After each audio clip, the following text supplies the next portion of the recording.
Ese umugore koko akunda umugabo kubera amafaranga ye? Waba wumva ko umutima wawe uhinduka bitewe n'imibanire iri kuri konti?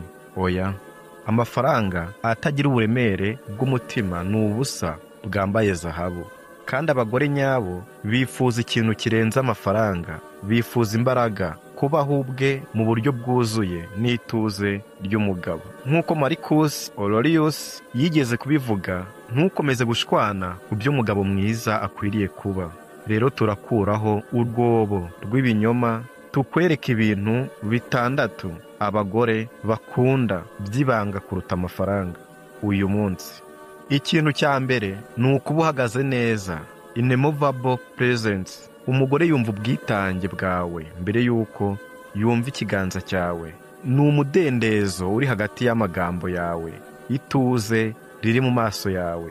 Iyo rero ibibazo bije ukaguma uhagaze, si ukubera ubwoba, ahubwo ni ukubera imbaraga. Icyo gihe rero yumva umutekano. Hari umuhanga wavuze ko nta mugabo ushobora kuba uw'ubwigenge atabanjije kwigenzura. Amafaranga rero ashobora kugura ituze ry'inyuma, ariko kuba uhagaze bihagije nibyo byubaka icyizere, kandi icyizere ni amafaranga y'umutima. Icya kabiri ni interuro iruta ibyishimo, purpose over pressure. Ashobora rero gukururwa n'imiterere yawe, ariko akururwa cyane n'intego yawe. Umugabo ugenda mu nzira iruta ubwenge, uharanira intego nyinshi aho kwishimirwa, ahora akurura, nta gukoresha imbaraga. Seneca yavuze amagambo agira ati, si uko dufite igihe gito cyo kubaho, ahubwo ni uko tugikoresha nabi. Iyo rero intego yawe ivuga cyane kurusha amagambo yawe, uba umuntu utibagirana. Icya gatatu ni ukugenzura amarangamutima, emotional control. Umugabo uri wiki ahita ahungabana n'amarangamutima. Umugabo ukomeye abasha kuyagenzura. Iyo rero ibibazo bije ntahungabana, aba umusingi. Ituze ryawe rero ni urugo rwawe. Kwiyobora kwawe ni icyubahiro cye. Mu isi aho abantu bose bahita basubiza, umugabo rero uhitamo ituze aba nk'Imana. Icya kane ni uburemere n'ubutumwa. Si ukuri kose rero ko agomba kuvuga, si ibikomere byose bigomba kugaragazwa. Ubutumwa si uburiganya, ni ubwenge, ni ukumenya agaciro kawe utagombye kukerekana, ni uguhunga aho abandi bashaka kwiyerekana. Marcus Aurelius ati, umugabo wuzuye ubutumwa akurura amatsiko. Inshinge nziza si ugukora ku mwanzi wawe, kuko yumva hari byinshi byo kumenya. Icya gatanu ni ubutwari mu ituze, integrity in silence. Ntugomba kwiyamamaza mu mico yawe, ahubwo baho mu butwari. Nibwo ibikorwa byawe bivuga cyane kurusha amagambo. Iyo utavuze byinshi ariko ukageza byose ku nshingano zawe, si amafaranga akurura umugore, ahubwo ni icyizere ku kamaro kawe, kuko ubutwari buruta zahabu ku gaciro. Icya gatandatu ni ituze ry'imbere, inner peace. Nicyo kintu kimwe adashobora kugura, kugera cyangwa se kwigana. Umugabo uhagaze neza mu mutima we ntashobora kugenzurwa, ntakurikirana, arakurura.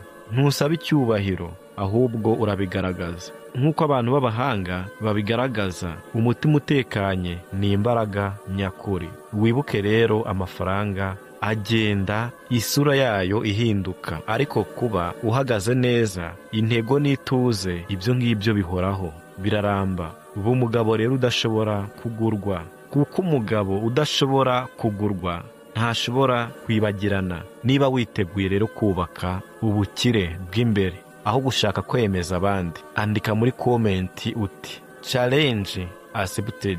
Ikindi, kanda like kuri no video, wiyandikishe, unakande subscribe kugira ngo tujye tubana no mu bindi biganiro tunyine tubagezaho umunsi ku munsi.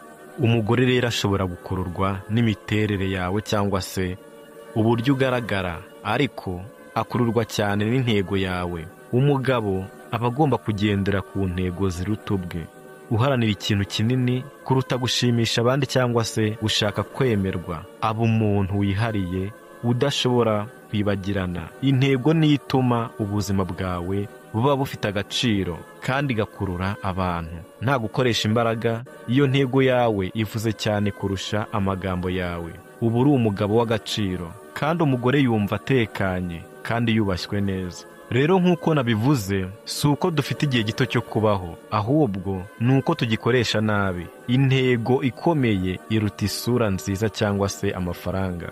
Abagabo rero bafite imbaraga nke bakunze guhita bahungabana n'ibibazo, ariko abagabo bakomeye bagenzura amarangamutima yabo iyo ibibazo byaje. Rero ntuhita wiyahuza cyangwa se umuntu ukuvugishije umusubize nabi, umwuka inabi, ahubwo uba umusingi, ituze ryawe rikaba urugo rw'umugore wawe. Kwiyobora ni kimwe mu bintu abagore bakunda cyane. Iyo uhagarariye ituze uba umuyobozi w'amarangamutima, kandi ibyo kubaka icyizere n'icyubahiro bigakomera, kandi ibyo byubaka icyizere n'icyubahiro gikomeye. Rero nta mugabo ushobora kuba uw'ubwigenge atabanje kwigenzura. Umugabo uhagarariye ituze aba nk'inkingi y'umutekano. Umugore rero akururwa cyane n'umugabo ufite intego, atari uko ari umuntu w'inyamibwa cyangwa se w'umukire, ahubwo kubera ko intego ye ituma ubuzima bwe burangwa n'icyerekezo kandi bukaba bufite agaciro. Iyi ntego yawe rero itarengeje amagambo gusa, ahubwo ikagaragazwa mu bikorwa, mu buryo utekereza, mu nzira y'icyo ukora buri munsi. uba uri umugabo utuma umugore yumva hari ikintu gikomeye kandi kidashobora gusobanurwa, ariko kigaragara mu mikorere yawe yose. Intego igaragara mu maboko yawe, mu mutima wawe no mu maso yawe. Iyo umugabo yitaye ku ntego nyinshi kurusha ibyishimo by'ako kanya, aba afite rero uburemere burenze. Umugore yumva ko uri umuntu ushaka ikintu kinini, ushaka gutanga ikintu gifite agaciro, kandi ibyo bituma amugirira icyizere kandi akamubona nk'umugabo udasanzwe. Iyo ntego yawe ihagaze imbere y'ibindi byose, ibigaragaza ibirenze amagambo. Ugaragara nk'umuntu wuzuye kandi ufite ikintu gikomeye cyo gutanga, ibintu umugore rero adashobora kubona ku mugabo usanzwe. Ibi bituma buri gihe umugore yumva afite umutekano, akumva yishimiye kuba hafi yawe, kandi ibyo bituma akurikirana umutima wawe aho gukururwa n'amafaranga cyangwa se isura y'inyuma. Iyo ntego yawe ikomeye kurusha ibyo wiyemera cyangwa se ibyo ushaka ko abandi babona, uba uri umugabo wihariye, umugabo udashobora gusimburwa. Ubuzima burangwa n'ibigeragezo n'ibintu bitunguranye bigenda bihinduka, ariko umugabo ukomeye ahora ahagarariye ituze rye mu mutima, mu buryo adatinya cyangwa se ngo yihute gusubiza mu marangamutima. Iyo ibibazo bije ntahungabana, ntabwo ahita ahindura uburyo akora ibintu cyangwa se ngo akurikire amarangamutima yawe, ahubwo uba umusingi w'urwego rutuma ibyo bintu byose bikurya, bikunaniza, bishobora kwihanganirwa. Iyo uhagarariye rero ituze mu buryo budasanzwe, umugore yumva afite aho yishingira, aho umutima we ushobora kuba utekanye. Iyo rero uhindura amarangamutima yawe ku buryo bunoze kandi butagira inenge, uba uri umuntu w'umutima ukomeye utabasha kugenwa n'ibintu bisanzwe cyangwa se ibyago by'ubuzima. Kandi ibyo bituma umugore ahora yumva atekanye, atikanga kw'ibyago cyangwa se ibibazo bishobora guhungabanya umubano wanyu.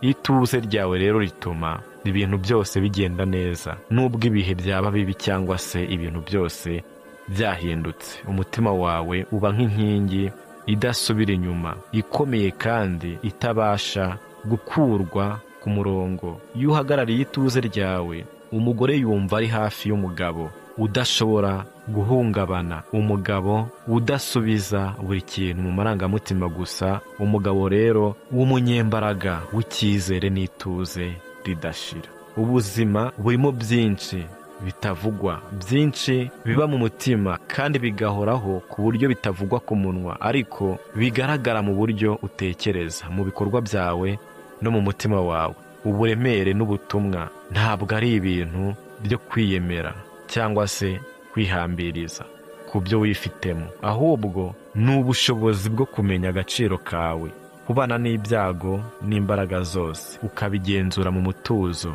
Iyo umugabo rero agira ubutumwa mu mutima, bituma abagore bumva hari ikintu kidashobora gusobanurwa, ariko kigaragaza ko hari byinshi byo kumenya. Iyo utavuga byose ntabwo uba ugerageza guhisha cyangwa se gucisha ubusa, ahubwo uba ugaragaza ko uri umuntu wuzuye ushoboye kubana n'ibyiyumvo byawe no kubyitwaramo neza. Umugore rero akururwa n'uyu mutuzo.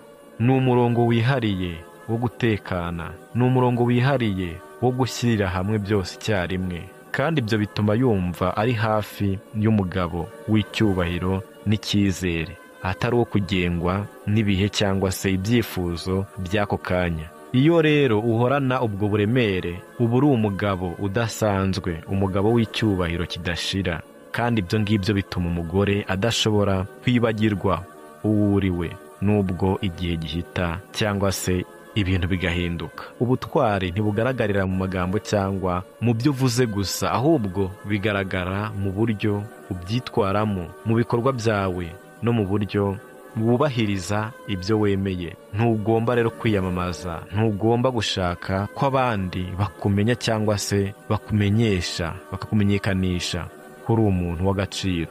Iyo rero ubaho mu buryo butuje, wubahiriza ibyo wemeye kandi ugakora ibyo ushobora gukora nta kintu cyarenze ku byo wavuze, uba uri umugabo w'icyubahiro n'icyizere kidashira. Umugore ntakunda amafaranga cyangwa se ubutunzi bwawe, akunda kuba azi ko ibyo uvuga bihura n'ibyo ukora, ko hari icyo ugenderaho kandi ashobora kukwizera burundu.